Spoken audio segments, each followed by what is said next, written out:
So it's actually 11. I think we actually probably should get started because we've got a lot to cover. What do you think, Terry? Let's do this. Super excited. Do it. So great. Well, thank you everyone for coming. Let me just go ahead and mute all, make sure that we are. Yeah. Oh, here we go. It would help if I actually unmuted myself. Okay, great. So I'm Sheila Mahoney. I am a head of LifeSci Hub, which is a marketplace dedicated to the independent workforce. We have conducted our second annual survey of the independent workforce in life sciences R&D. Very excited to present the results of that today.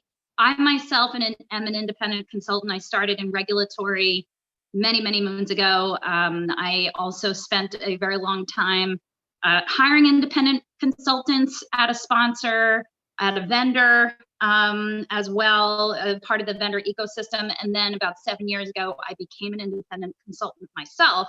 So this is a very exciting topic for me.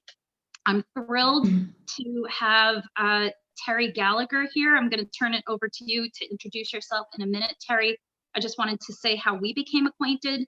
And that is over the last 3 or 4 years, as I've become more immersed, less so in life sciences R&D and my subject matter expertise, and more immersed in the world of human resources and talent acquisition strategy. I was privileged to meet Terry, who is a very well-known expert in workforce transformation. So thank you so much for being here, Terry, and I'm going to turn it over to you to introduce yourself fully.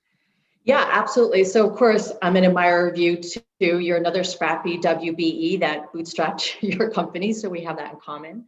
I am the founder of Gallagher and Consultants. We founded this company 5 years ago to provide strategies around all alternative workforce.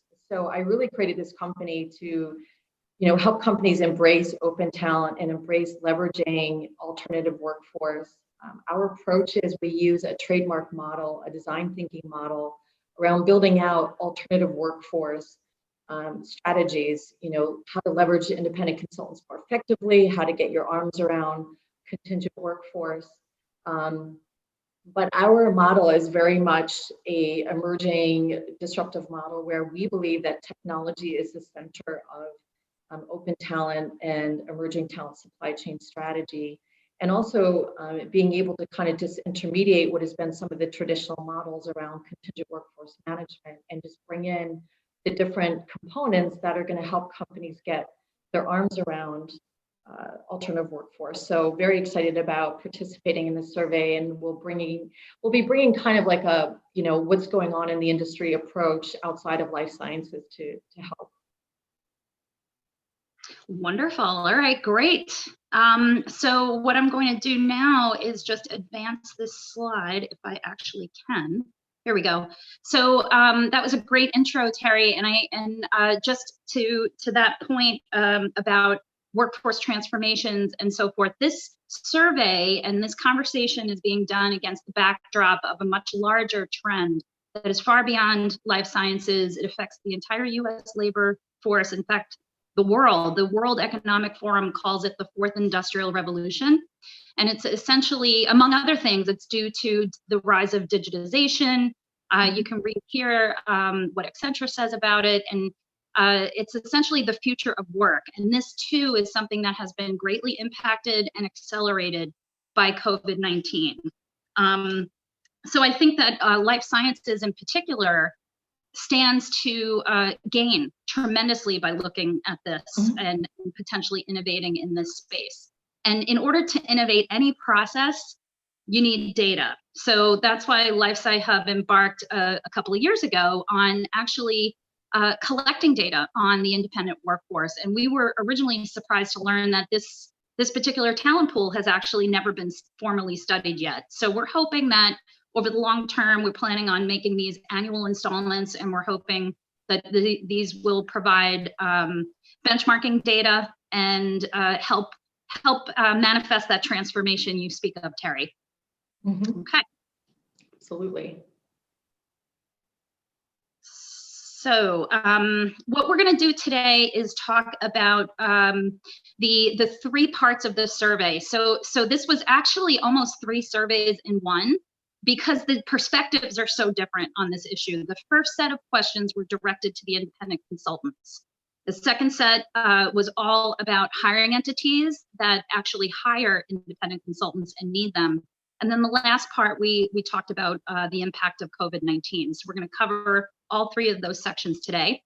From an expertise standpoint, I thought it would be really interesting to show where within life sciences R&D these data sit. This is kind of an org chart of not just a pharmaceutical company, but the expertise domains themselves that are reflected in life sciences R&D, where they tend to sit in an organization. And this is where the representation is. So whether people were on the independent consultant side or on the hiring entity side, it was all of these departments and expertise domains that were represented. So now, let me just admit somebody here. We're going to go to the first set of questions. We're going to start on the independent consultants. Okay, so I think the first question that we asked was, what motivated you to become an independent consultant? I don't think there are any major surprises here. That by choice is by far the reason why people become independent consultants. And having embarked on this journey of innovating this space, I've been often surprised by how hiring entities are puzzled by why would anybody leave the safety and sanctuary almost of a full-time employment and a full-time job to go to become independent. And so I hope that this particular chart helps to inform that. By choice actually means they actually have the choice of working in a full-time organization, but they choose not to. They would prefer to be independent. Terry, any thoughts on this? Yeah, I mean, I agree with you. This is definitely not a surprise. By choice, I think makes a lot of sense, but it's also particular to this sector, right? So these are very highly specialized skill sets that these independent consultants have. So a lot of them want to escape the corporate matrix. They feel like they actually have more stability in following this path than they would working in a permanent role, right? And we've seen that with COVID and all of the layoffs. But a big part of that's unique to this sector, life sci versus other sectors, is that because these skill sets are so specialized and so much in demand, that they have a lot more choice, right? So there's a big difference between someone in this skill set saying, you know, we're doing this because we do it by choice. We get to kind of work the way that we want to. Versus maybe some of the other sectors that maybe their skill sets are a little bit lower, not as in demand, and so they're doing this because they have to or to bridge some gaps. So I think that's really important to note, that this talent in this community is highly sought after. And another point I'll make, because this is similar to the next question, is that one of the things I saw in the data with life sci is that there's this kind of perception, not with the managers, but HR, that you know, are these workers nomadic? Are they reliable? And the reality is some of your best talent for life sci is only going to be found in these communities. So that's something that jumped out at me. Yeah, we're going to be talking about that quite a bit later. So that's great. One other thing I wanted to point out here is that although compelling events such as M&A or retirement, semi-retirement might have been the primary motivations for becoming an independent consultant, by the time they get to the 5-year mark, that is no longer the case. That has transitioned to by choice and an entrepreneurial spirit. So let's move on to the next question. What are your favorite aspects? Again, no lightning rods here. Freedom and the ability to choose projects is huge. And the work-life balance is extremely important here. You used the term nomadic, Terry, and I think that really does come up over and over again in the data here, is the idea that there is a persona of the independent consultant, that it does not seek the safety of a parent organization, that actually is attracted to being nomadic and going from place to place. So, and anything else to add here? Maybe not so much within life sciences, but things you see in other industries? Yeah, and again, these results align with the Freelancers Union Upwork survey, right? So again, no surprises. The fact that they, these are independent consultants at the top of their game, so they have their pick as far as, where they want to work, how they want to work. They get the opportunity to pursue new projects and enhance their skill sets.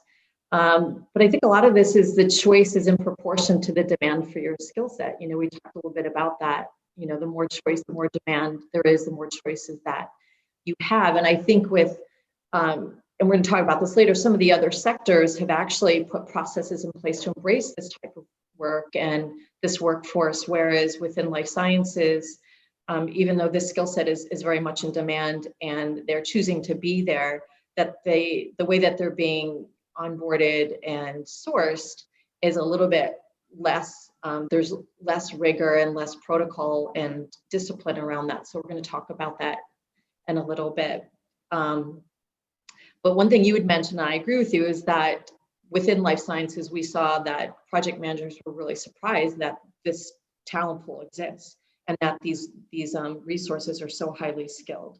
So there's definitely a disconnect there that we'll talk a little bit about. Yep, totally agree. Good point. Okay, next slide. And I should say that we're actually on question 5 of the report itself. So if you haven't done so already, there's a lot more detail. Terry just mentioned the Freelancers Union survey. There's another survey. So in the report, we benchmark the life sciences specific context against what some of the other more broad US labor pool as a whole surveys have done, which is really interesting. So this one too, what are your least favorite aspects of being an independent consultant? By far, business administration, invoicing, bookkeeping, business development, finding work. Those, again, didn't really expect anything different than that. We didn't highlight this middle bar here, the workflow peaks and valleys. And actually, as I was looking at this recently, I kind of regretted that because so many of the comments that came back were about the workflow peaks and valleys. There seems to be a lot of energy around what a tough adjustment that is to go from feast or famine to plan for long hiatuses of maybe not having any work, and so on and so forth. So I think it just lets everybody pretend that middle bar was actually highlighted in blues. Terry, any thoughts here? Yeah, and you know what? I think that this really represents an inflection point of where we are in embracing open talent and an alternative workforce supply chain. So one of the things we're seeing with other sectors is they're getting more and more comfortable with embracing this community as part of their total workforce. It's not just a one-off or bring someone in for a special project. This is part of our now total workforce landscape. And so I think that some of those peaks and valleys, which we all hate, you and I went through that too, right? I think some of that is going to stabilize a little bit as companies become more and more comfortable embracing this workforce as part of, their workforce strategy, that you're going to see more continuity. There's going to be less kind of going in and out and having to sell, that their independent consultants are going to be more integral to projects. So I'd be curious to see how this changes over the next 6 months to a year for sure. Yeah, it is. It's very just in time to the max. Yep, and agreed. we don't have time to go into things like direct sourcing and some of these other HR buzzwords. But yeah, suffice it to say, there's a lot to explore here. Okay, so next slide is what is your most frequent source of work? Again, we're still asking the independent consultants here, and this was actually where some of the lightning rods started to show up. I don't think any of the independent consultants on the line are really going to be surprised by the idea that the vast majority of their work comes through word of mouth. However, what this really shows is the disconnect of how little of it comes through the traditional HR firms that the organization itself tends to rely on extremely heavily. So less than 5% is found through staffing firms. Whoops. Oh, apologies. Or consulting firms. So when you think about it, we have organizations, we have a huge talent and robust talent pool of extremely highly skilled, top, as you say, top of their game independent experts, and organizations are not finding them through the sources that they tend to turn to in order to find talent. I could wax poetic on this, but I don't want to take too much time on this slide. Terry, do you have anything? Yeah, this was the most startling thing for me, actually, this survey. So a lot of the past that all the other sectors have embraced, maybe except for maybe higher ed and life sciences are a little bit behind the curve as far as HR and procurement embracing these multiple sources of talent supply. And so they've got process set up, they're using technology, it's already been disseminated through the organization, and they've been enablers of accessing this type of talent. Whereas, I thought it was really interesting that here, that the managers are left to their own devices to go out and kind of onboard that talent. I see this as a massive missed opportunity for HR and the talent community within Life Sci to embrace this talent, particularly now with everything that's going on with COVID and the importance of life sciences for treatment, that the fact that there's no strategic play to optimize this workforce and talent acquisition processes to include this talent, I think is a huge missed opportunity. And I'm not sure why that is, because I would think that life sciences, just with everything else that you do, to be so progressive. And there are actually areas we'll talk about where you are more progressive than other sectors. I am kind of puzzled, to be frank, why HR didn't participate more in this survey and has not kind of wrapped their arms around this yet. Particularly as it's probably one of the fastest growing areas that are using ICs right now. Yeah, and one thing I didn't mention before is that the other odd thing is that in life sciences, there is so much to gain by optimizing talent in this way, because the further that a drug candidate goes within the drug development cycle, the closer it gets to approval, the more the pressure mounts, and the higher the cost of using suboptimal talent is. But again, this is a lightning rod, so we're gonna have to move on, but we're gonna touch back on this topic in a little bit. Yeah. So this was a really great question that I thought was really exciting. How do you keep your skills fresh and relevant? This was a text box, so we don't have a chart. But the interesting thing here is that it was an explosion of commentary. In fact, every single respondent, independent consultant respondent, except one, responded in great detail here, talking about what the things that they did in order to keep their skills relevant. And the report goes into a lot more detail. I just put a few quotes here. I think what really stands out is the connection between the fact that they are entrepreneurs on the front lines of their own revenue generation, and therefore very highly motivated to stay relevant. If they can't compete, they can't eat.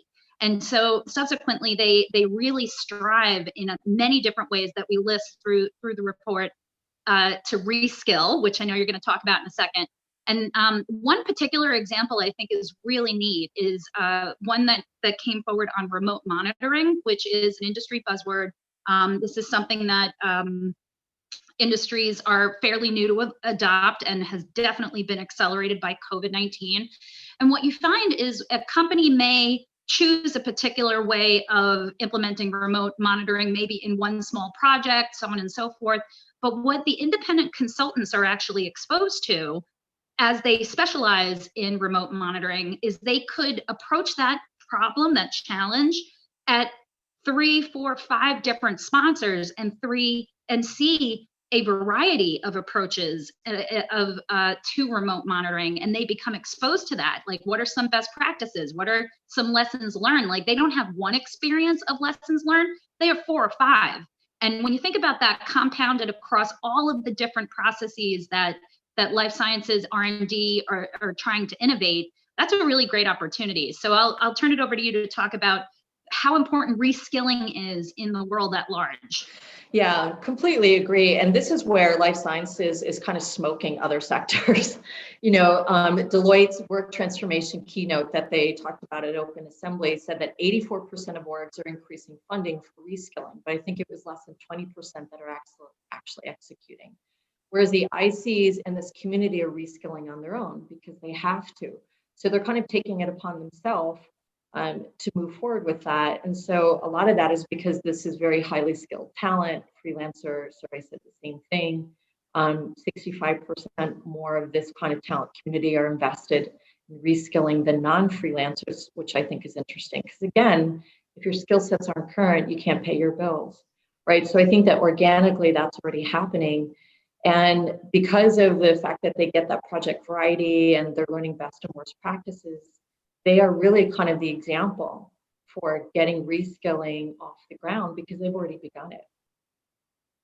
Yeah, and yeah, it's such a hot topic, reskilling. The other thing that strikes me before we move on is the focus on reskilling and how enterprises are struggling, which is something I didn't even realize, to help their employees, their full-time employees, reskill, and how enterprises are trying to figure out what skills they need to help.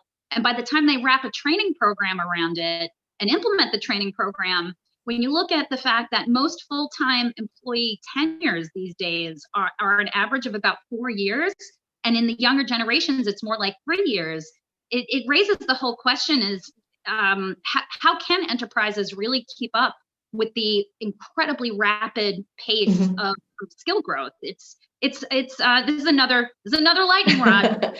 Well, we're going to talk about that later. I completely agree. I think that the tech and everything else has excelled well past or its capabilities to embrace it. So we'll talk a little bit about that. 100%. So this one was this is our last on the independent consultants, and then we're going to move on to the hiring entities. This was just a little data tidbit. We didn't have a whole chart or a question. It just kind of arose during the course of the survey that to talk more about the persona of the independent consultant, that even prior to COVID, this is a group that preferred to work primarily remotely.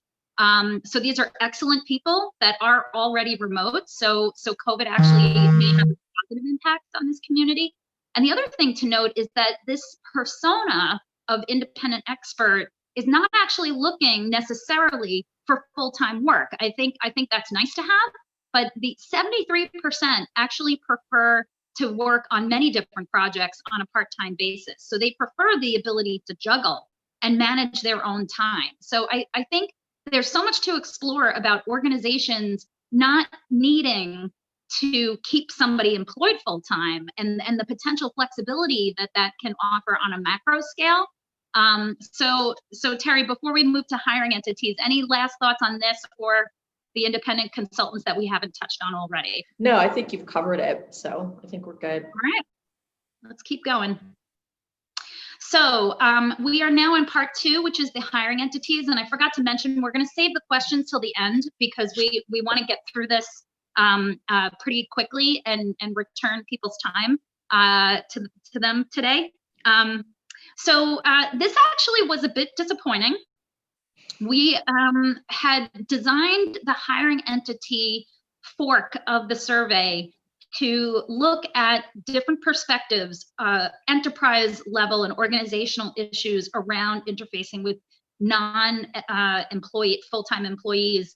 And we had hoped to be able to get a good sample size from not just the folks on the front lines of projects, which is defined as the business here. This is what you see in this pie chart, but also who within the organization are oftentimes the very first stopgap / gatekeepers, which are HR and procurement, HR, talent acquisition, and procurement.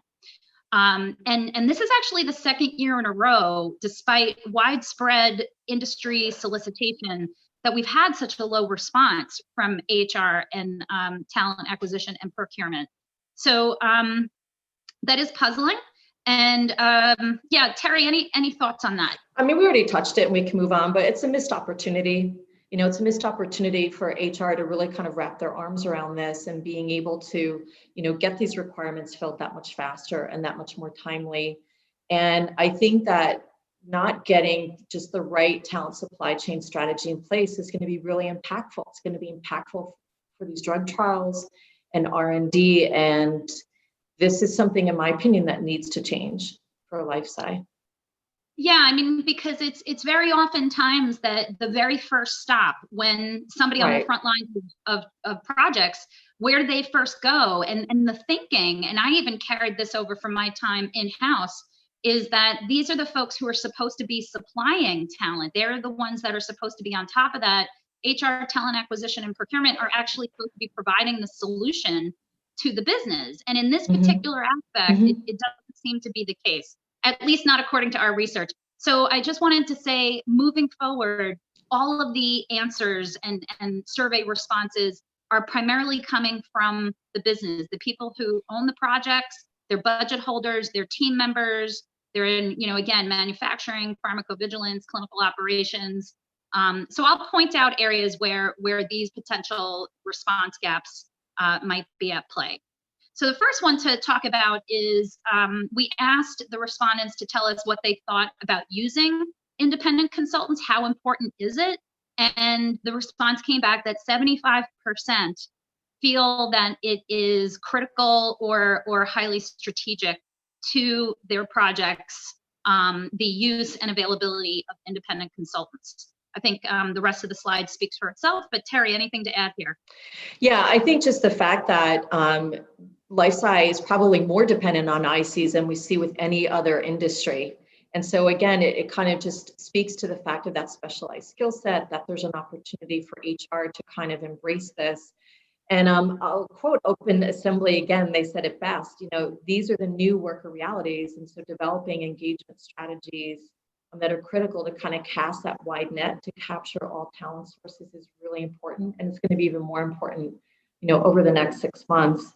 And I think you'd mentioned you did a separate study of job boards, and less than 5% are temporary in nature. And yet here's managers saying, oh no, we have a big population of ICs. So there's obviously a disconnect at a strategic level from a workforce strategy perspective.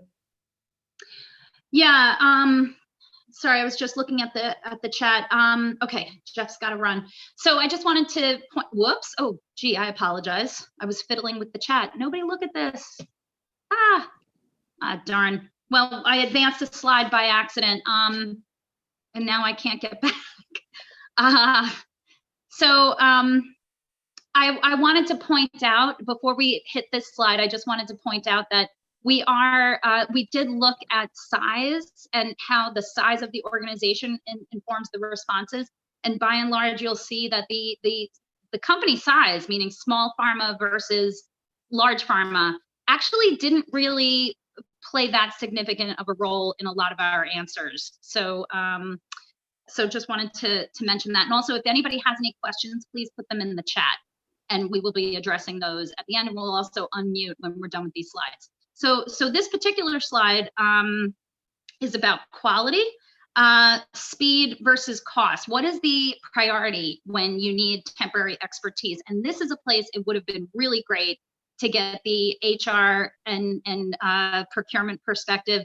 Almost 90% of the business are entirely focused on quality. I think that speaks to how high the stakes are within drug development, that you absolutely cannot deal with sub-optimized talent at certain points of drug development, which I think people who live in this space would say every point of drug development. And we don't have the sample size to be able to show this, but I really wonder if HR had answered in full, would they have prioritized speed? And I think, I don't know. And I think that procurement definitely would have most likely prioritize cost. We just don't have the data to really say, but that's what we were hoping for on this question. Terry, any thoughts on this? Yeah, completely agree. Other sectors, same thing. Everybody wants quality, cost and speed are kind of secondary, and 100% agree with you on getting the perspectives from other business owners. I think that that's really important.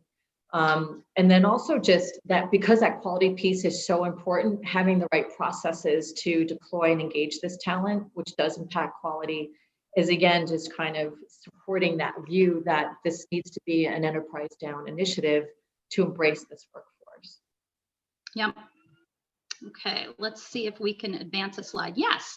Okay, so the next one was we asked all of the folks who we divided the cohort at this point of hiring entities who felt that use of independent consultants was either strategic or critical, versus those that tended not to use them, that really only considered them tactical and seldom. And we asked this particular question of the strategic and critical group. And what we did was we took some, Terry, you mentioned Open Assembly a couple of times. I should say that is a group that both Terry and I belong to. It is a future of work think tank, if you will. It's aligned with the Laboratory for Innovation Sciences at Harvard. Itself, as a group, as a thought leadership group, is an incredible example of open talent and the potential for value creation there. And one of its members and maybe antecedents, I should say, his name is John Younger, wrote a book several years ago called Agile Talent.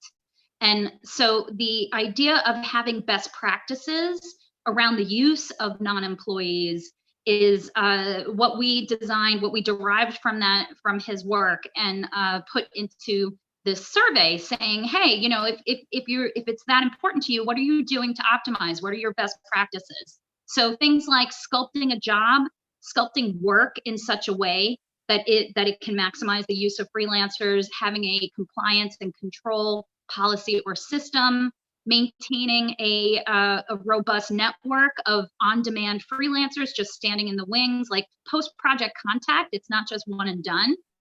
Training for hiring managers, a value proposition statement. So I was actually surprised that any of this was being done. I didn't think that, I just haven't experienced a lot of it in my travels, and that could be my bias.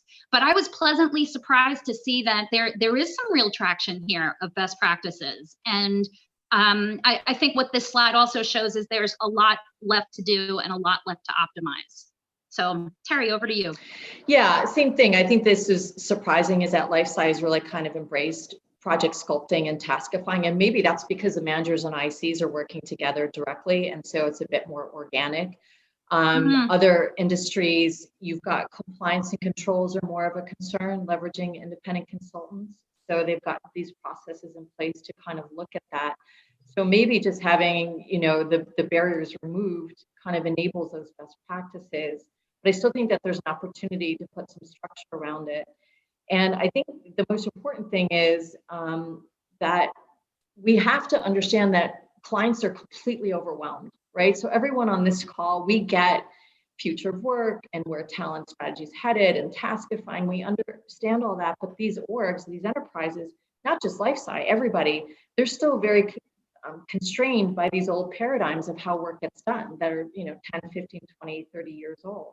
And so that's where we all have an opportunity to educate and help get companies caught up with where the tech is already gone and where the future of work is already gone. I think that's the biggest opportunity. They're just completely overwhelmed. We see that every day. Yeah, we actually have some data that speak to that as well. But Terry, you used the word organic.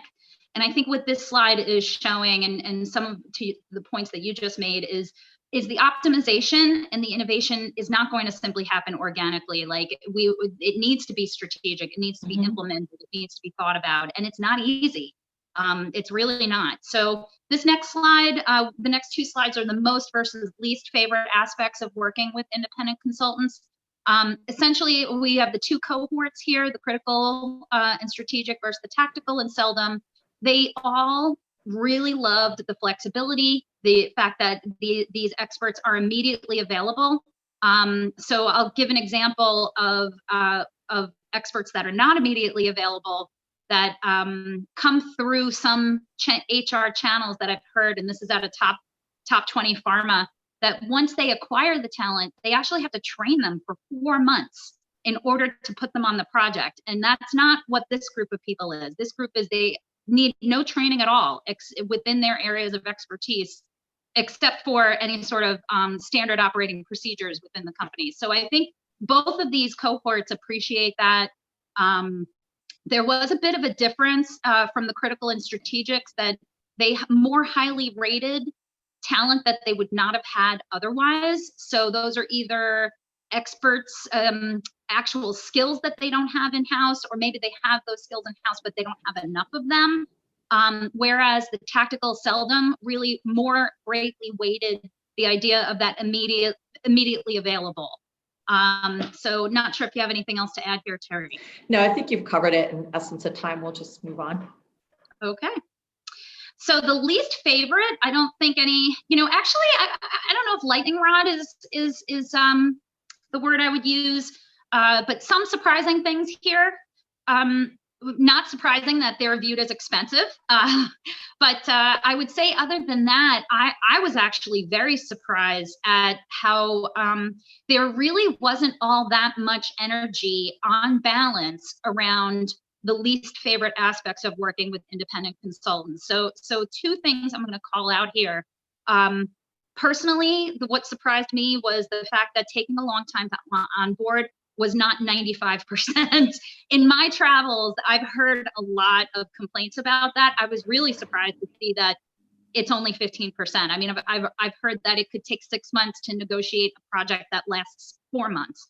So I was like, okay, what's going on here? But what I thought was really interesting is that nobody in this sample was concerned about the risk associated with working with independent consultants. And this is another area that I think it really would have been important to have HR and procurement weigh in, because in my travels, the last few years, I've learned that is all HR and procurement seem to care about. And at first that frustrated me. And now I've learned to understand why that's so important.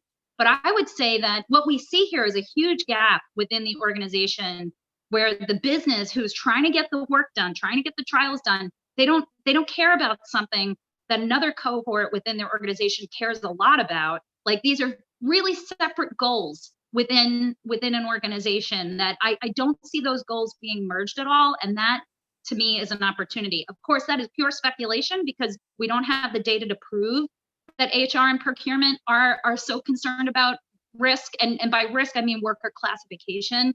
They're concerned that these folks are going to sue the company because they're not being treated as employees. So I'll just pause there. I'm sure you've got comments on this, Terry. I think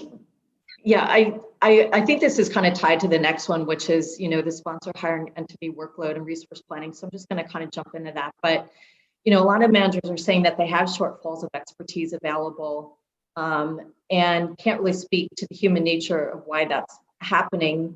But I think that there's definitely an opportunity to embrace technology here as a delivery system to maintain a more human way of working. I think that, Deloitte mentioned this too, that it's really about directing that ecosystem of machines and people and really kind of embracing that this is where we are today and this is where this talent sits. And so really, what is the most effective way to not only onboard this talent, but to address the candidate side of the experience and make sure that they are having a good experience and keeping their skills updated. So I think this is really just summarizing what we've seen throughout this entire report. Okay, very good. Okay, so this is one of my favorite questions, and I would say one of the most interesting findings. This is about workforce planning. So what we did here was we asked the hiring entity to weigh in on whether if they observed in the last year, if they had adequate resources or resource shortfalls. And we asked them to talk about their own department and make observations about what they've seen in other departments. And the first thing that we found is that, yes, in the last year, 61% observed resource shortfalls in their own departments, 81% in other departments, meaning that they observed 81% of other departments having resource shortfalls. Point number one, pharma operates very, very lean. Like that, that's painful to think about. I don't know how that stands in terms of other industries. But point number two is that we're seeing our first bias here. It's a type of attribution bias, meaning that my department wasn't so bad, but the other departments are worse than we are. So that's something called group specific bias or something. I'll get the term and put that in the notes. So the next finding, I'll just present the results and then weigh in on it, Terry, is the next set of questions was to ask them, okay, so in the coming year, what do you anticipate in terms of potential, will you have adequate resources, do you think, or will you have resource shortfalls? And the first thing we saw is that they said for other departments, absolutely. There's no way they're going to have enough resources. 71% it's going to be, they're going to be shortfalls. But what I thought was so fascinating is that in their own departments, they show this inexplicable confidence that despite the data of the past, they don't think they're going to have resource shortfalls. And so we have no idea of the reason for this confidence, because it is diametrically opposed to past data. But one thing I think that we can take away here is that there's a high likelihood that respondents will encounter resource shortfalls in the future. Well, I think I'll just add one thing to this. What else are they going to say, right? Because think about it, a delay in market introduction of a drug can cost anywhere. You gave me the stat from, $500,000 to $8 million a day. So they have to be confident that they're going to be able to get the resources as needed to do these drug trials, to do this R&D. And because they've been left to their own devices and don't have the involvement of HR and procurement like some other orgs, they probably figure, I'll just figure it out like any other manager. So that's kind of my thought on it. Without being a behavioral psychologist, but that would be my 2 cents. Yeah. Well, any indication, I think what this tells us in addition is that resource planning is definitely a hot button issue and needs some more work. So moving on, we're now moving into the impact of COVID-19. We have 3 questions here. The first was about remote work. And one thing I should mention is that the data collection period was in June. So it's a few months later now. And with the rate of change that we're all experiencing, as we were preparing for this presentation, I was thinking, wouldn't it be nice to do this particular aspect of the survey on a quarterly basis and show the difference? But at least as far as June, there was anticipated a massive move to remote work. No surprise there. It was to the tune of 80% of respondents felt that there would be anywhere from a 20% to a 75% increase of remote work. This is the distribution. You can see that by and large, there really wasn't that much of a difference from the company size, except for those who felt that it was going to be a 75% increase in remote work. The gray area there is mostly small startup, but even mid and large pharma felt that there could be a 75% increase in remote work. Terry, any comments here? Oh my God, so much. So, we have Pfizer, right, that came out with this vaccine. It's 90% effective, that they've got to fast track that to market. So we're going to need these specialized skills in these communities, right, to get this done. There's going to be even more focus on that. And then if you look at what else COVID has done, is COVID has just kind of expedited the digital and future of work in weeks, what everyone before was taking 5 to 10 years, because now everyone's working remotely. Everyone's being forced to embrace this kind of remote workforce and open talent supply, not out of choice in some cases, but because they have to. So it's been kind of this expediter to embrace the way that that work gets done. And so again, we talked a little bit about the fact that organizations are just so overwhelmed with the choices of tools and assessments and platforms. And, how do we connect these people? How do we do it in a risk efficient way? In life sciences, you've got the managers and the independent consultants kind of working together on that, but it's not optimal, but it's kind of helping them move along. But, I think that organizations are dealing with these outdated HRIS technology platforms. They're dealing with outdated recruitment models, and then trying to kind of wrap their arms around what COVID has expedited in 10 years, this new way of working. And I think that there's a huge need to redesign and create workforce platforms and policies that kind of maximize the performance of these platforms, like what you're doing, and being able to kind of come up with that optimal combo of machines and people to source the best talent, to get them on board for some of the things that have to be dealt with now because of COVID. And then I agree with you too. I think that there's this increased embracing of remote workforce, but we're also seeing a little bit of the pendulum swinging the other way. Like you've got Reed Hastings from Netflix coming out and saying that he can't wait for everybody to get back to work because you kind of miss that creative tension. So I think that we're going to have kind of like a rubber band effect where we're going to go back to more of a center, a hybrid, remote workforce approach. And then I think lastly, Life Sci Hub said, the life sciences, this was really shocking to me that a lot of the participants, when asked, would you use more contingent workers, most of them were like, I don't know. Like they weren't really. Oh, yeah. And so what do you mean you don't know? All of your managers are already like doing this.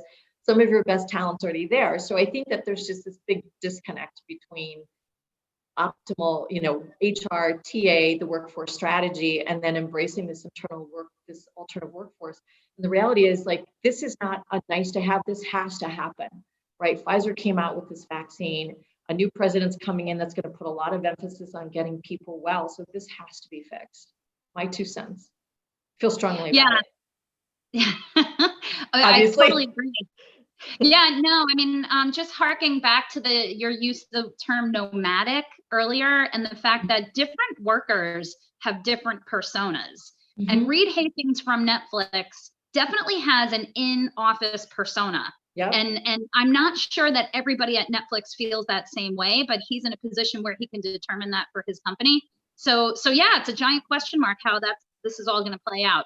I just jumped ahead 2 slides on this question that you just mentioned as well, about not knowing whether or not COVID impact is going to increase the use of independent consultants.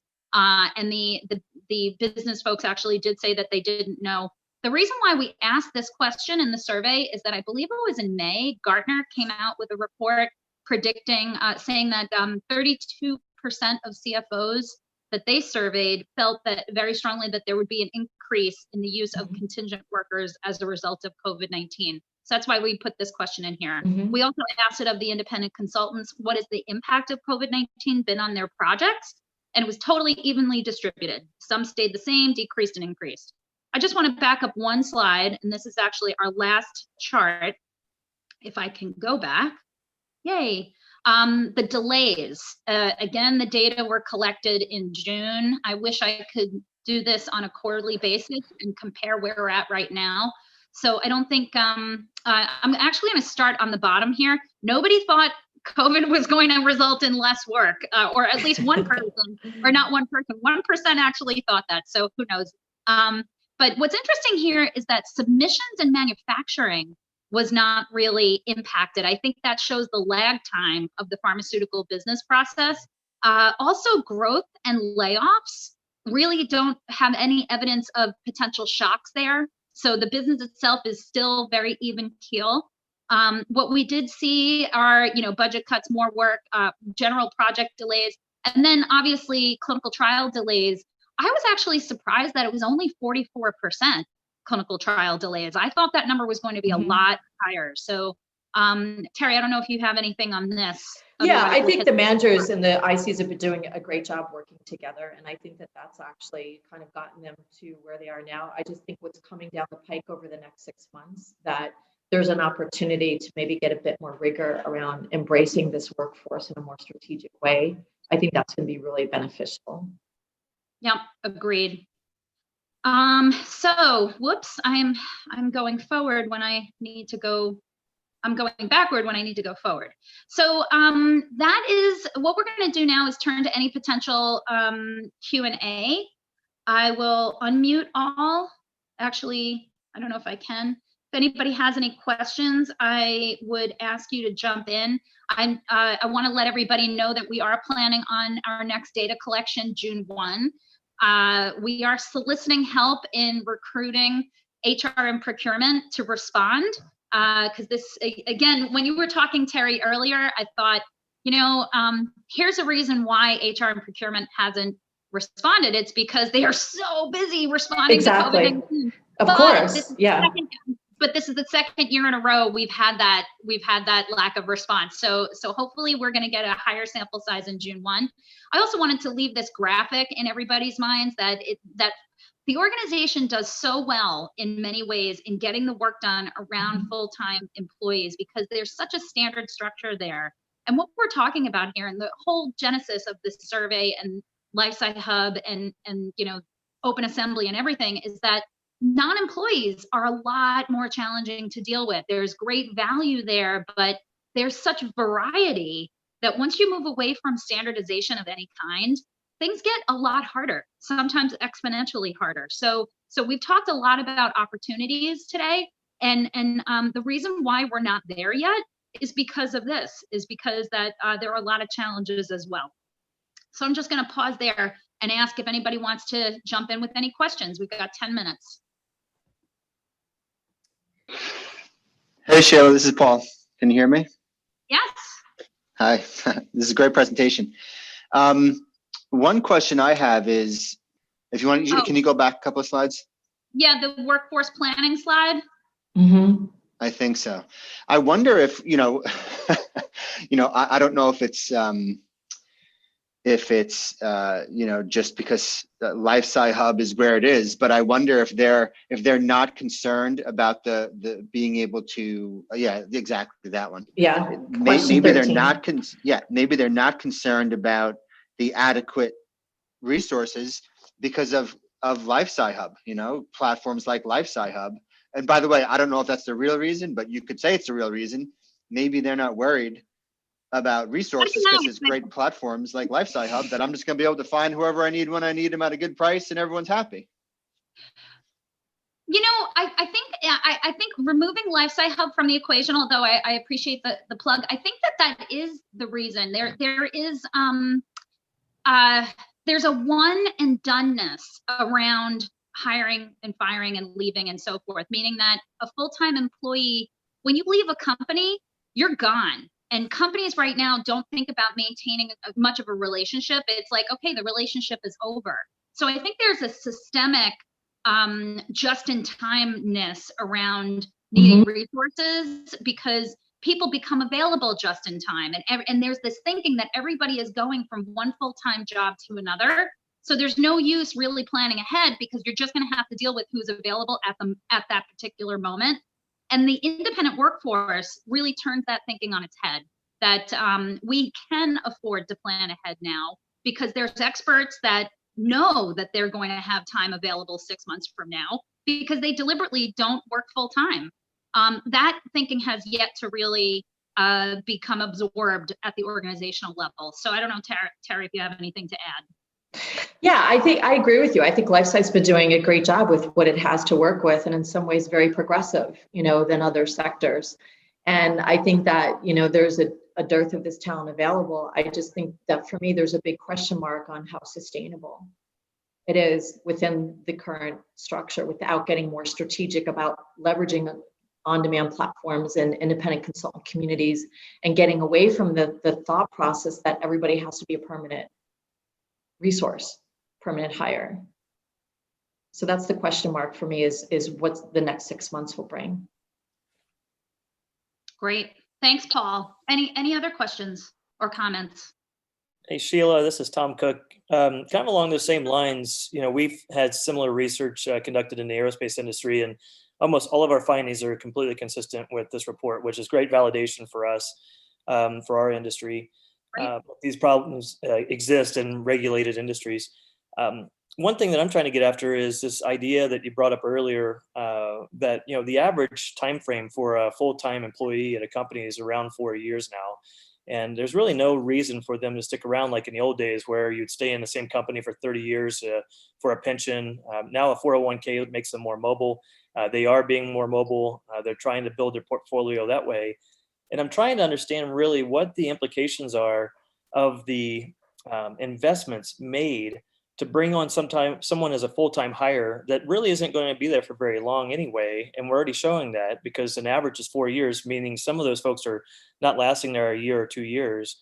And then what that kind of trade-off and investment would be with someone like LifeSci Hub or our platform for the aerospace industry, and trying to figure out that ROI in that model. Has any research been done with regard to that?